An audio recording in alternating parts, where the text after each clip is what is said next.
La radio ha marcado la vida de la gente. Momentos históricos han pasado por sus ondas. Este es uno de los medios que más ha transformado la sociedad. Unisabana Radio cumple 10 años y este es un programa de conmemoración.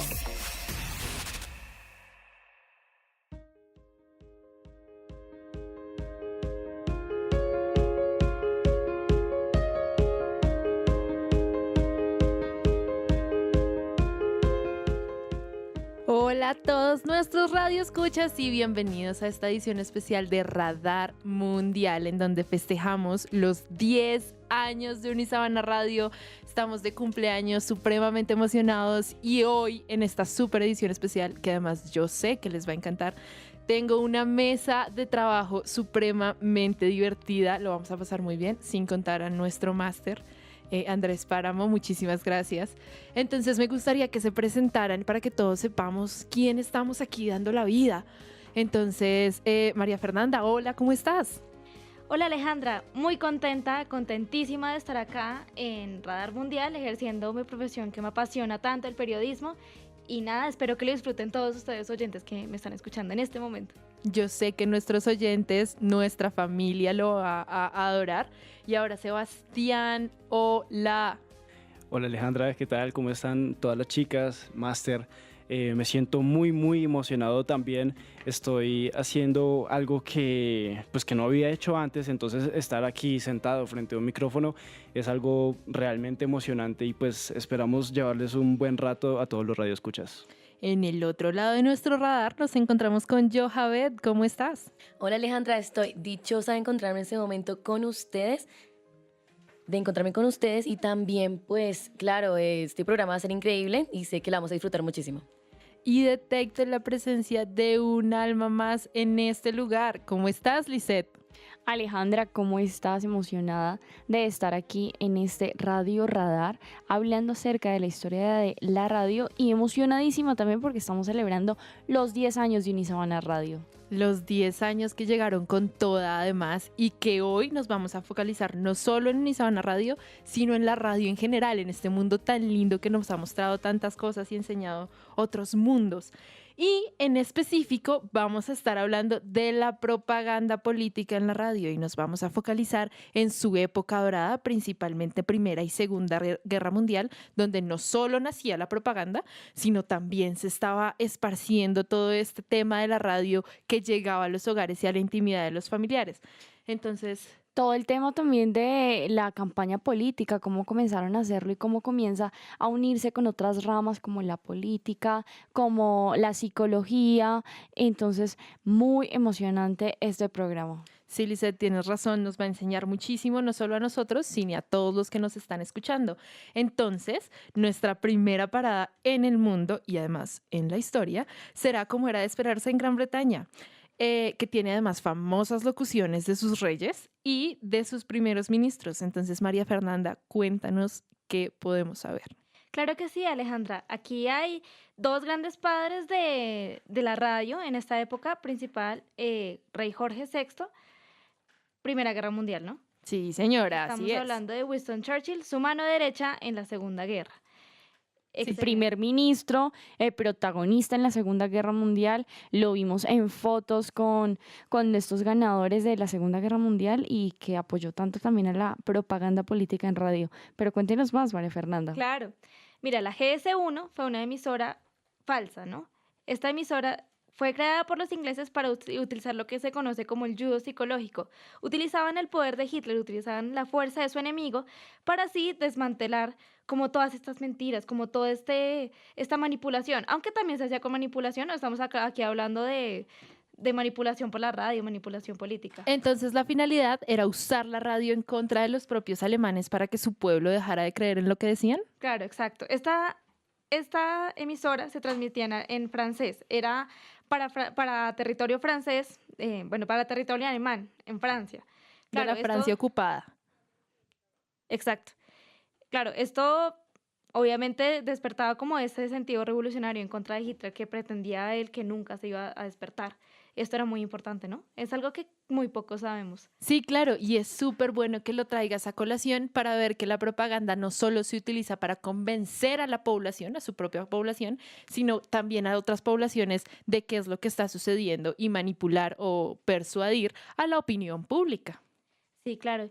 Además que en Gran Bretaña también se dio la creación de la BBC, ¿no? Una de las mejores fuentes internacionales que hoy en día es vigente también y utilizamos mucho. Creo que todos acá lo hemos utilizado y hemos sacado muy buenas noticias de allá. Bueno, Johavet, ¿tú escuchas la BBC? Claro que sí, pues más que todo me gusta la prensa, los artículos que saca, pero sí he tenido las ocasiones de escuchar la radio. Es otro punto que tienes y que es muy importante. ¿Por qué la radio fue importante y aún incluso un poco más revolucionaria que la prensa? Porque todos escuchamos y hablamos, pero no todos leemos. Exacto. Entonces esto alcanzó a llegar a más personas, personas que no tenían la oportunidad de leer o entender esta propaganda que era visual. Entonces a través de escuchar las emisoras en esta época, despertaba mucho más las emociones del pueblo. Sí, claro, exacto. Esta era como tal la intención completa de la radio en esa época. Y pues claro, estamos hablando de Winston Churchill, ¿no? Un personaje emblemático, un símbolo de la Segunda Guerra en contra del nazismo, que fue una persona completamente valiente. Él utilizaba su discurso en forma del imperio, de crear como esa fortaleza psicológica para todos, para no dejarse invadir por este sentimiento nazi que tanto los estaba perjudicando. Sí, claro, y entonces ahora que lo mencionas, vamos a escuchar un pequeño fragmento de uno de los discursos de Winston Churchill. Claro. Bottom boats and his grand army, he was told by someone, there are bitter weeds in England. Como pudimos escuchar, este era un audio de nuestro queridísimo Churchill. ¿Saben qué me gustaría decir? Básicamente como el impacto de los discursos de él. Era increíble, ya que él era un fanático de las palabras, un retórico de segunda categoría y que la oratoria fue su principal instrumento. Él no empleaba ningún tipo de escritor para sus discursos, él era su propio guionista.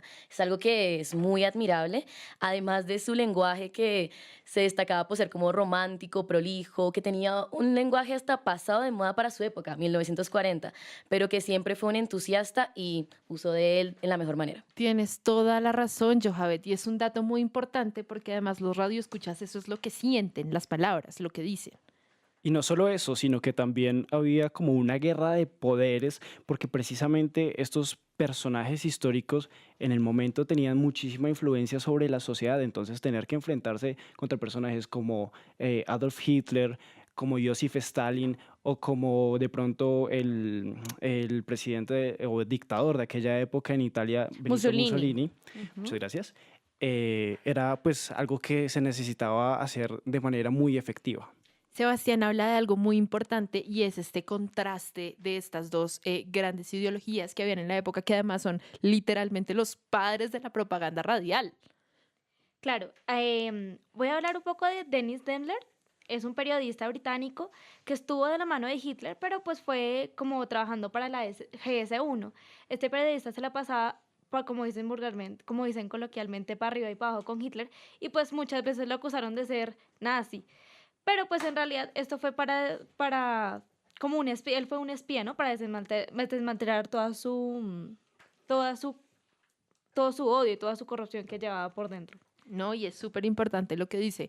Entonces, aquí vamos a ver y vamos a entender cómo empezó en realidad la propaganda. Entonces, cómo este conflicto de poderes de llegar a su población y que empieza con los reyes, que además la gente, ustedes imagínense cómo se puede sentir un súbdito escuchando al rey en la sala de su casa.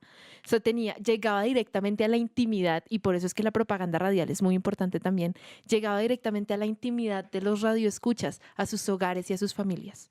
Claro que el rey Jorge no era que transmitiera muy bien la información, de hecho los alemanes se burlaban mucho de él, ¿no? Le decían que era el rey tartamudo y pues fue una burla para los alemanes hasta que él creó un poco de baja autoestima, pero después se terminó volviendo como un gran ícono de contra del sentimiento nazi. El rey tartamudo que ganó la guerra. Claro. Y famosa película El discurso del rey, que muestra y evidencia cómo fue este proceso de cómo estaba acostumbrada a hacer las alocuciones a las personas en vivo y cómo era empezar a hablarle y llegar a los hogares, como decía usted, Alejandra, hace un momento, llegar a la intimidad, porque eso era lo que quería el pueblo, estar un poco más cerca, y esto fue lo que aprovechó la propaganda política. Y entonces, ya hablando y centrándonos ahí como tal en la propaganda política, tenemos que pasar a la siguiente etapa y al siguiente desarrollador de la propaganda política, que es Hitler y toda la campaña nazi. Entonces, esto es realmente una etapa oscura, pero al mismo tiempo, y pues como ya lo dije, lamentablemente es una de las etapas más fructíferas, no solo para la propaganda radial, sino para la propaganda en general, donde el partido nazi realiza todo un programa y una organización netamente dirigida a este tema, que logró que su población en total se alienaran por completo con sus creencias. Entonces, yo sé que Sebastián sabe mucho más al respecto. Muchas gracias, Alejandra, y así es, pues, primero tenemos que dar un contexto histórico, aunque ya mucha gente conoce la historia de Adolf Hitler. Todos sabemos lo horrible que llegó a ser para la historia de la humanidad.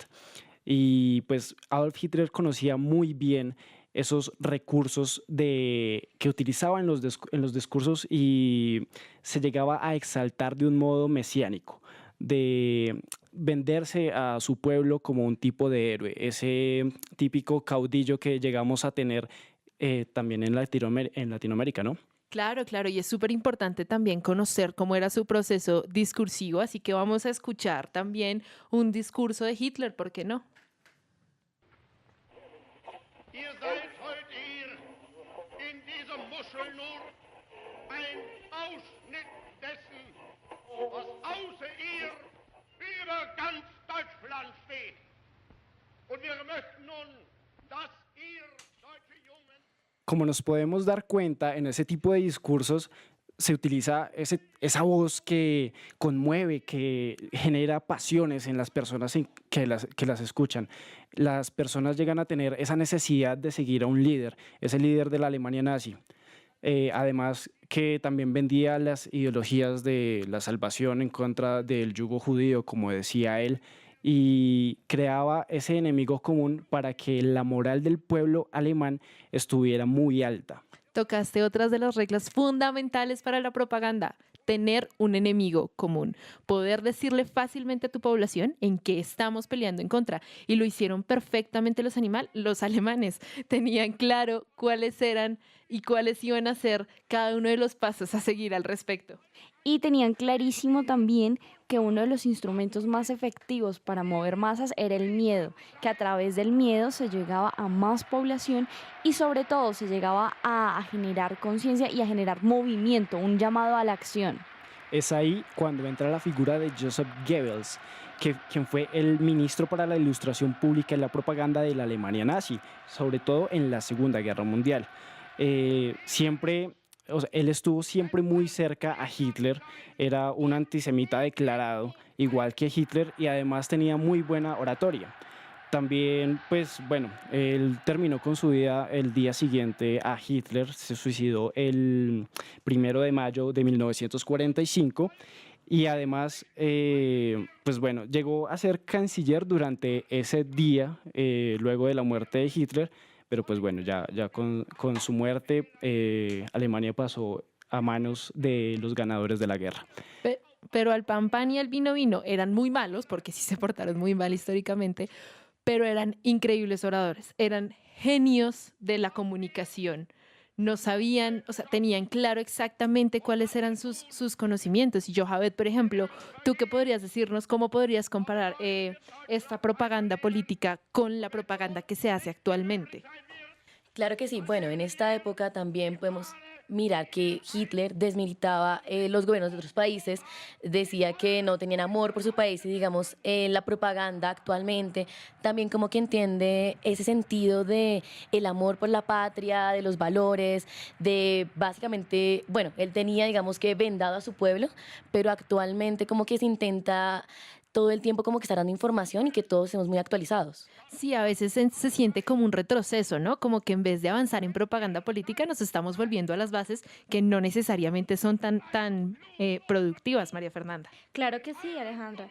Está claro que el Führer aprovechó todas las transmisiones de radio para crear esta propaganda política. Y también hay un caso que se le conoce muy sospechoso a Hitler, que fue el incendio del Reichstag, que fue un edificio lleno de judíos, y justo cuando el edificio se empezó a incendiar, Hitler salió de ahí y luego le echó la culpa a los judíos de eso, y con eso él ya tenía todo el odio para, para declarar la guerra, ¿no? Y lo mismo después, fue previo a la invasión de Polonia. Pequeños datos cocteleros también aquí para que todos tengan en cuenta de cosas que no sabíamos de la historia, para que veamos que la propaganda también llega a diferentes facetas de los seres humanos. Y ahora, Sebastián nos va a hacer otra pequeña intervención. Bueno, redondeando la figura importantísima de Joseph Goebbels, pues tenemos que decir que uno de los principales medios por los cuales se comunicó toda esta ideología nazi, por la cual se llegó a coartar a la población alemana para que siguieran sus ideales, es la radio, claramente. Joseph Goebbels creó un programa donde se vendían radios a precios bastante módicos y donde se llegaba donde pues con la radio, con las transmisiones radiales que hacían, las personas se sentían mucho más cercanas al Führer, se sentían más cercanas al gobierno nazi de ese entonces. El radio se llamó en alemán Volksempfänger, que significa en español receptor del pueblo. A través del mismo nombre se puede constatar que lo que querían los nazis es intentar crear ese tipo de lazo con el pueblo que los escuchaba. Tienes toda la razón, Sebastián. Javed, ¿tú realmente qué opinas? ¿Cuál puedes ver que es el trasfondo? Bueno, claro que sí. Entonces, yo pensaría que el trasfondo, digamos, de lo que hacía Hitler, aparte de su oratoria, es que tenía a la masa, a su pueblo, con la venda en los ojos. Y con su contraparte en lo que es Estados Unidos, lo que es Inglaterra, ellos de verdad querían informar al pueblo, no tenían ningún tipo de censura con respecto a las noticias, y los estadounidenses, al igual que los británicos, siempre intentaban alentar el patriotismo con las noticias que eran sin ningún tipo de tapujo. Es gracioso que lo digas porque aunque sí tienes razón, tampoco podemos olvidar que Estados Unidos y Gran Bretaña no eran necesariamente peritas en dulce en lo que a la propaganda significa. Es muy importante, pero pues también todos cometemos cometieron errores en lo que es propaganda. Importantísimo también lo que acaba de resaltar Javed, y es que los radios que les comenté hace un momento tenían unas antenas especiales que solo le permitían recibir la información y recibir las señales de la radio que se hacía en Alemania. Digamos que se inhibía las señales que se recibían de otros países europeos. Sin embargo, eso se convirtió en un problema en el momento en que Alemania se empezó a expandir por Europa, ya que era mucho más difícil poder controlar el tipo de transmisiones que llegaban a los países invadidos. Es muy importante recordar también que la gente, cómo podía sentirse, toda esta espiral del silencio, este miedo que podría generar en sus propios pobladores y que se sentían ahogados, que además también es uno de los temas que hemos nosotros tocado en nuestra emisión normal de Radar Mundial, el miedo que puede sentir la población a enfrentarse contra su líder por los diferentes medios de opresión. Tampoco, o sea, hay que agradecer a los 10 años de Unisabana Radio que nos permitieron hablar de este tema para que la gente también conozca cuál es la realidad que se vivió en todos los años. Entonces, para continuar, vamos a ir a nuestro último pues gran estrella en el nacimiento de la propaganda radial. Muchísimas gracias. De la propaganda radial. Entonces, es importante que nosotros conozcamos qué es lo que sucedió y en qué se basó. Y gran parte de la propaganda se basa en todo lo que es la psicología de masas, todo lo que es el movimiento del pueblo, con el fin de adherirlos a una idea política, a una ideología o a un candidato. Es pues algo que se ha estudiado a lo largo de los años y es algo de lo que hoy en día da fruto también como el marketing político, que ya no solo se da a través de la radio, sino que ya tiene distintos medios. Ahí tiene que ver muchísimo lo que trata de la teoría de la aguja hipodérmica, por ejemplo, que claro que sí, Sebastián. quería resaltar. Estamos pensando en lo mismo. Además de que, pues claro, por medio de ella se inyecta una ideología a toda la población y los gobernantes de ese entonces, tanto como los de hoy, saben perfectamente eso y utilizan los medios para poder lograr ese tipo de coacción. Y a través de mensajes cortos, mensajes llamativos, mensajes que llamaban a la acción, entonces hacían que el pueblo se moviera y hacían que el pueblo respondiera, como decía un poco el conductivismo, a un estímulo que ellos tenían ya prefijado. Tienen toda la razón y además yo creo que como ya deben estar sospechando nuestros oyentes, el siguiente paso a donde vamos a llegar es a Estados Unidos, que no solo es un padre de la propaganda política, sino también de la publicidad moderna, que es base fundamental para todo el desarrollo del marketing. Entonces, Johabet, ¿qué opina usted de cómo fueron estos pequeños inicios de la propaganda en Estados Unidos? Claro que sí, Alejandra. Para poder hablar de esos inicios tenemos que ir directamente a quién fue Franklin Delano Roosevelt, el presidente que ganó 4 elecciones seguidas. Básicamente, pues bueno, este presidente estuvo en una de las épocas más tormentosas, lo que llevó a una crisis económica conocida como la depresión. Entonces, la depresión en los años 30, pues también al mismo tiempo de la época dorada para la radio, en la que básicamente el 90% de los hogares había radios, por lo cual eso empezó sus famosas conversaciones junto a la chimenea. Entonces, podemos ver además en ese nombre lo importante que era para él ingresar en el hogar de las personas. Entonces, charlas en la chimenea. Era súper importante que los estadounidenses se sintieran muy identificados con lo que él decía. Utilizaba un lenguaje supremamente comprensible por todos y eso hacía que todos se sintieran como en casa, como si él fuera uno de sus familiares. Claro que sí, el timbre de su voz daba como una serenidad a los estadounidenses.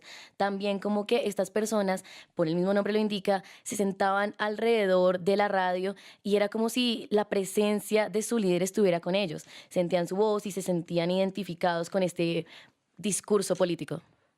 Claro, además, los altavoces que ponían en las calles despertaban también ese sentimiento de la gente de bajos recursos que no tenían para comprar un radio. Entonces, pues es como la manipulación que siempre ha hecho la política de acuerdo a la necesidad y que es clave para todo gobierno.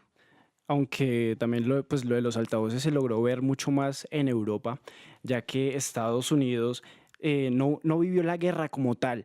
El campo de guerra de ellos fue en Europa. Estados Unidos tan solo sufrió el ataque de Pearl Harbor y de ahí pues no tuvo que sufrir ningún tipo de atentado, ni ningún bombardeo, ni nada de eso. Y hablando de Pearl Harbor, quiero darles como un pequeño dato coctelero. La primera dama de la radio, conocida como Eleanor Roosevelt, la esposa del mismísimo presidente, fue quien introdujo este como nuevo ritmo, comprensión y como una aceptabilidad para las mujeres en lo que era la locución, desafió como todas las restricciones que se tenían en la época y fue un personaje increíble en lo que fue la radio en esta época. Además, que esto significaba un poquito la participación de la mujer en la vida pública. Entonces, era salir de los hogares, era salir de estar, bueno, en la cocina, estar allá en lo que era más familiar y hacer que la mujer saliera un poco también a la plaza pública. Lograr la inclusión realmente de todos y cada uno de los ciudadanos americanos, que los hombres que se fueran a la guerra y las mujeres que se quedaran, todos estuvieran convencidos del amor patrio, de lo que estaba sucediendo, de lo que iba a pasar, de la influencia que tenía esta gran propaganda en todo lo que era, lo que es incluso todavía la formación cultural y sociopolítica de Estados Unidos. Claro, despertar este sentimiento nacionalista fue también clave de Winston Churchill, así como lo había mencionado. Es excelente este poder que tiene para crear en la gente el amor por su patria y aún así el amor por la guerra, de morir por su patria en la guerra. Claro que sí, además que la gente se encariñó con este tipo de noticias. Era como muchísimo más fácil poder sentir esa conexión con esa voz que sale a través de la radio que con la prensa que gran parte de la población ni siquiera sabía leer. Además que era información mucho más rápida que en los periódicos. Claro, y mucho más accesible para todos. Todos podemos escuchar, como ya lo dije. Pero ahora que ya tocamos el tema de estos grandes representantes internacionales de lo que era la propaganda política, entonces vamos a ver qué es lo que pasó en Colombia. ¿Quién fue ese pionero en la radio colombiana que llevó a la propaganda a otro nivel, que logró convencer masas y generar una movilización social absurda y enorme en nuestra población? Alejandra, estamos hablando de Gaitán. Gaitán fue el padre de los discursos políticos aquí en Colombia, formado en Italia, pero escuchémoslo un poco. Que no es este lenguaje de que en este país el poder tiene que pasar de don fulano para ir a don sultano y volver a ir a don sultano para volver a don mengano y de don mengano para ir a don sultano.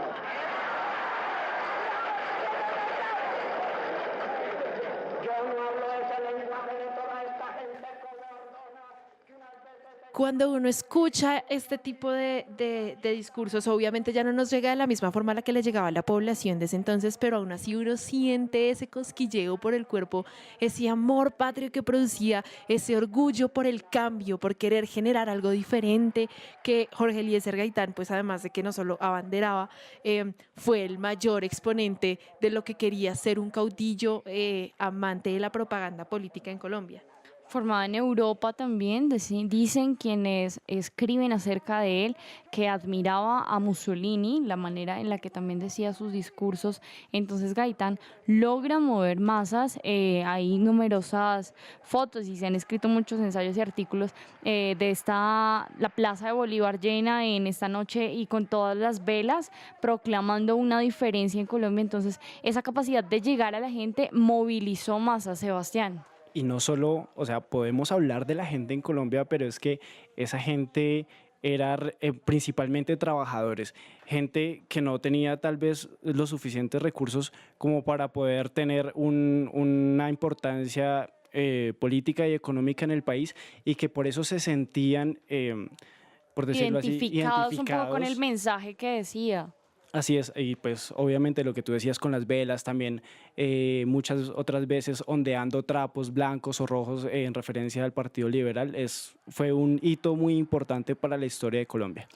Tan así que lo llevó ya cuando matan a Gaitán y lo asesinan, lleva a que los mismos, la misma ciudadanía se tome la Radio Nacional de Colombia y comiencen a decir, mataron a Gaitán. Tal era el sentimiento que había despertado este caudillo, que la misma ciudadanía fue y dijo, ustedes medios no nos interesan en este momento, mataron a alguien que era como nuestro hermano, nuestro padre, era alguien que hacía parte de ellos. Tomarse los medios y motivar a la población civil a que realmente actuara, a que Dios nos mataron a la persona que nos representaba.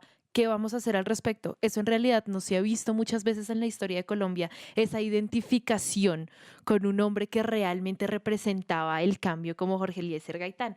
Ya se nos está acabando un poco el tiempo y tenemos que ir terminando esto, entonces me gustaría que cada uno nos dijera algo muy importante que le haya quedado de las bases que necesita la propaganda política para realmente llegar a toda la audiencia. Sebastián.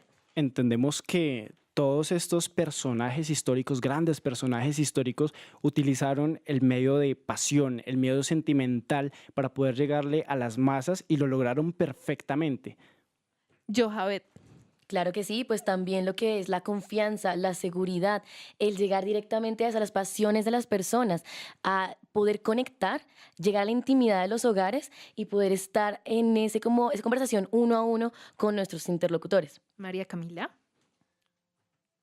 Claro, Alejandra, yo considero que la radio siempre ha sido un poder de manipulación de masas, independientemente que sea parcial o imparcial. Esto siempre ha sido como tal la exquisitez del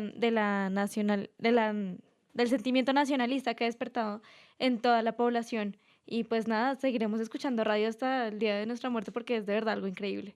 ¿Y Lisette? Bueno, y hablando en particular de propaganda y radio, primero radio, la radio tiene una función muy importante y es educar y también entretener. Entonces yo creo que en función de esa parte también que somos los seres humanos, racional y visceral, construir propaganda debería ser con responsabilidad política y responsabilidad social, no solo en falacias, sino solo en argumentos viscerales por a veces objetivos mezquinos, sino que construir propaganda y construir política debería ser también construir país, construir sociedad. Y qué importante labor y responsabilidad que tenemos los comunicadores al respecto. Estoy completamente de acuerdo con usted, Lisette, coger este hermoso medio que es la radio y realmente no corromperlo, llevarlo por el mejor camino. Agradecemos a todos nuestros oyentes, reiteramos el feliz cumpleaños a Unisabana Radio, que cumpla muchísimos años más y esperamos que les haya gustado nuestra emisión. No se les olvide escucharnos en Radar Central. Adiós a todos.